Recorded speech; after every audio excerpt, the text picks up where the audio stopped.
My name is Kyle Hight. I am an assistant professor of hospitality operations with a focus on food and beverage.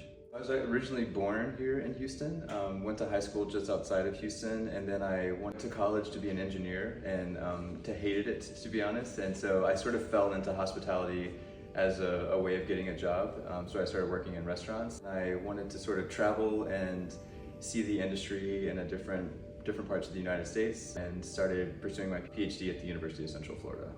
Hilton College has a world-renowned reputation, which has always been something that I've tracked.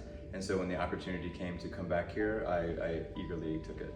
I got into academia because I wanted to research. I actually didn't want to teach.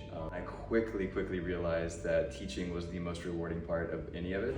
The students, hands down, because they are excited, they're eager, and they teach me as much as I teach them. I also love just seeing them at graduation, and they thank you, and so you've touched their life in a meaningful way, and it's just something that I never really expected getting into academia, and it's certainly the most rewarding part of it.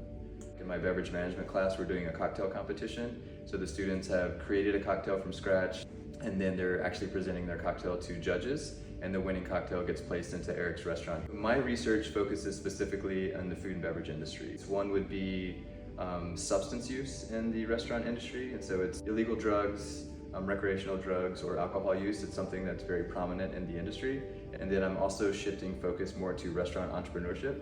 And so looking at individuals and how they take an idea and actually execute it. And I also do some research on just general restaurant operations, like how to reduce costs, how to increase revenues. I didn't like the state of the restaurant industry as a whole. It had a very toxic culture, especially here in the United States. We educate the students and train them how to be great managers and how to run restaurants, respecting the employee, number one, and then you don't have to have this crazy environment in order to be successful. And so one thing about me that surprises a lot of people is that I cannot stand to use a fork.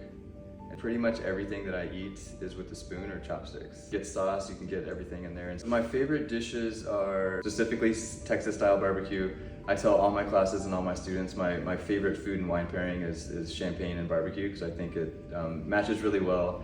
But I get the same reaction from everyone. They're like, these don't really work well together, but the spices, the acidity of the barbecue and the sauce and the champagne, it goes really well. There's an old food writer, there's an old Italian cookbook, and one of this really quick blurb in there of saying that food is a universal language. And that's also something that's resonated with me. Having these great moments is because it has food and beverage involved with it.